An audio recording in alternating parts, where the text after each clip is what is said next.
ओम नमः शिवाय। हर हर महादेव। आप सभी शिव भक्तों का हमारे चैनल भक्ति और आस्था में स्वागत है। साथ ही सभी शिव भक्तों को 2026 में आने वाले भगवान भोलेनाथ के परम प्रिय पर्व महाशिवरात्रि की हार्दिक शुभकामनाएं।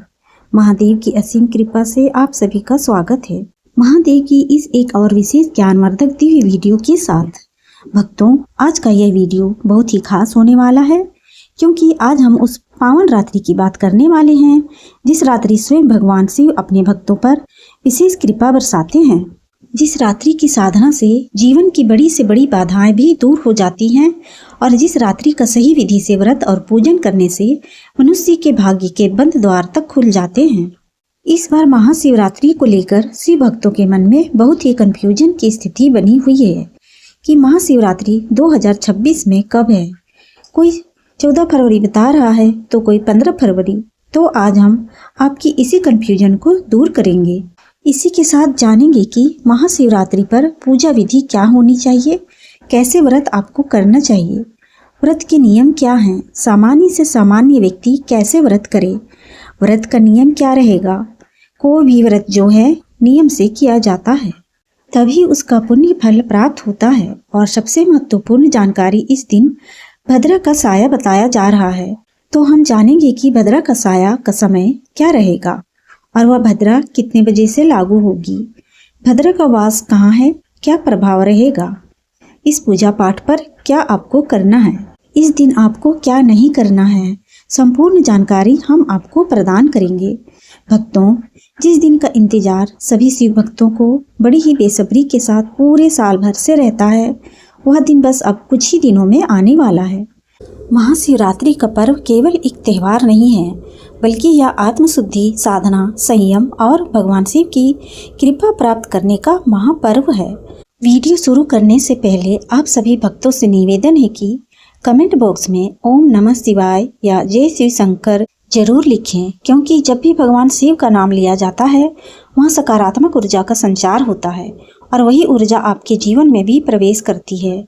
अब भक्तों, सबसे पहले बात कर लेते हैं महाशिवरात्रि 2026 की सही तिथि की, क्योंकि इसको लेकर बहुत लोगों के मन में भ्रम रहता है। भक्तों, वर्ष 2026 में महाशिवरात्रि 15 फरवरी रविवार के दिन मनाई जाएगी। यह महाशिवरात्रि फागुन मास के कृष्ण पक्ष की चतुर्दशी तिथि को आती है और शास्त्रों के अनुसार महाशिवरात्रि का निर्धारण रात्रि की चतुर्दशी के आधार पर किया जाता है।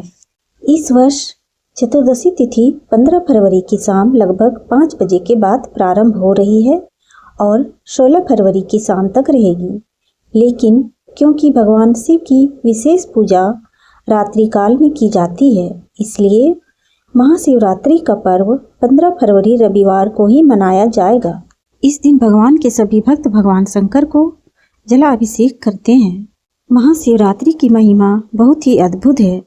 पद्म पुराण में स्पष्ट लिखा है कि चाहे मनुष्य किसी भी देवता का उपासक क्यों न हो, चाहे मनुष्य भगवान विष्णु का पूजन करता हो, भगवान विष्णु का उपासक हो, चाहे आदि शक्ति का हो, गणेश जी महाराज का उपासक हो, चाहे सूर्य देव की उपासना करता हो, चाहे किसी भी देवता का उपासक क्यों ना हो, यदि वो मनुष्य भगवान शंकर के महाशिवरात्रि व्रत को नहीं करता है तो उसे किसी उपासना का पुण्य फल प्राप्त नहीं होता है।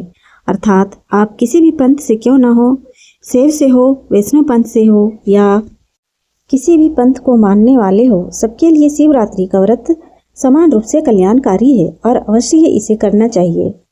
इसे प्रत्येक मनुष्य को करना ही चाहिए, क्योंकि कल्याण करने वाली यह रात्रि होती है। यह मनुष्य का कल्याण करने वाली रात्रि होती है और इसे महाशिवरात्रि इसीलिए कहा जाता है। 4 महारात्रि कही गई है। इन 4 महारात्रियों में से एक महारात्रि जो है वो महाशिवरात्रि की होती है। एक बार माता पार्वती ने भगवान शंकर से प्रश्न किया, तो किस प्रकार से भगवान शंकर ने इसकी महिमा यह जानकारी स्वयं माता पार्वती को दी। भगवती जगदम्बा स्वयं भगवान शंकर से प्रश्न कर रही है, धर्म, अर्थ, काम और मोक्ष, इस चतुर्वर्ग के आप ही तो देने वाले हैं। मनुष्य की भक्ति से प्रसन्न होकर आप ही तो मनुष्य को प्रदान करते हैं।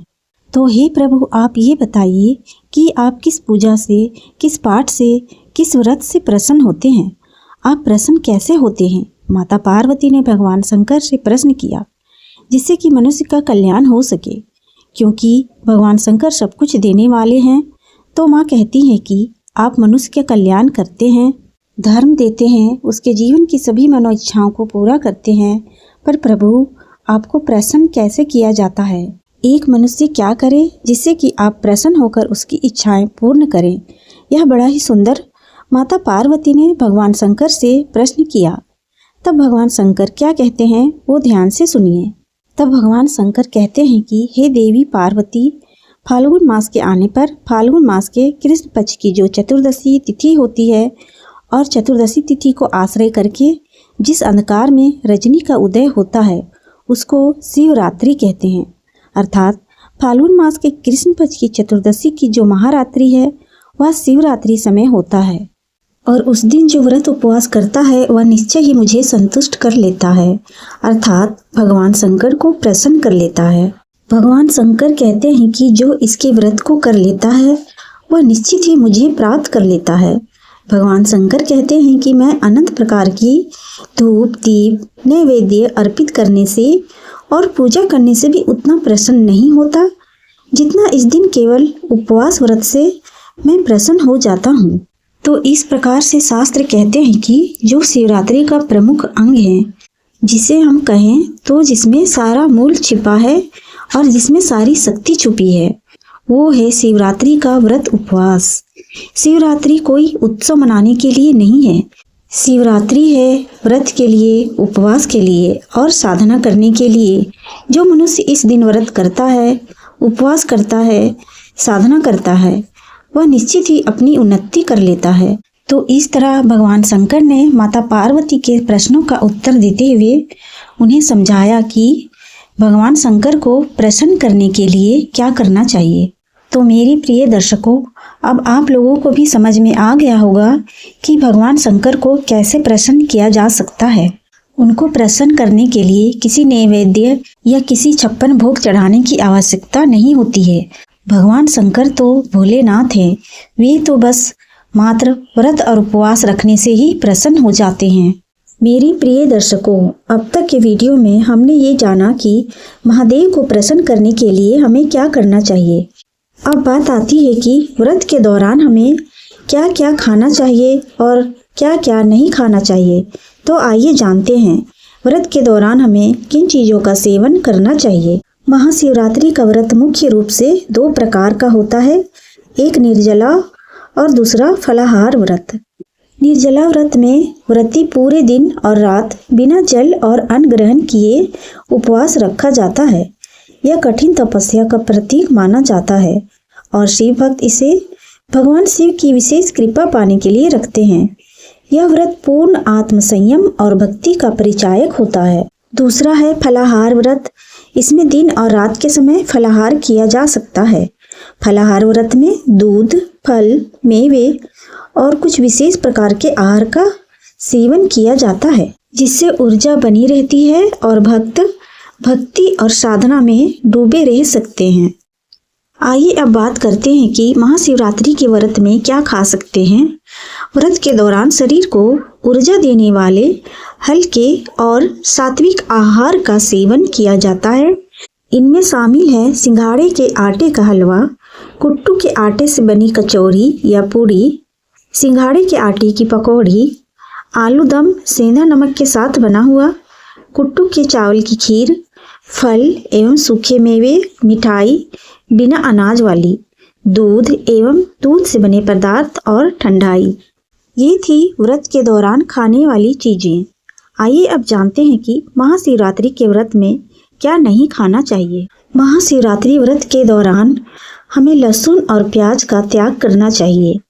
साथ ही अनाज और दालें, नमक, तेज मसाले और तली भुनी चीजें, मांसाहार और नशे वाली चीज़ों का सेवन भूल कर भी इस दिन नहीं करना चाहिए। इसके साथ ही उपवास कर रहे हैं तो उसे उपवास जैसा ही बनाए रखने की पूरी कोशिश करें। कम से कम खाएं, दिन में 1 या 2 बार खाएं और उसमें भी फल का सेवन करेंगे तो बहुत अच्छा रहेगा। ये आपकी सेहत के लिए भी फायदेमंद होगा और बॉडी डिटॉक्स रहेगी। ये वीडियो और जानकारी आपको अच्छी लगी हो तो वीडियो को लाइक करके चैनल को सब्सक्राइब कीजिए। हर हर महादेव, जय भोलेनाथ।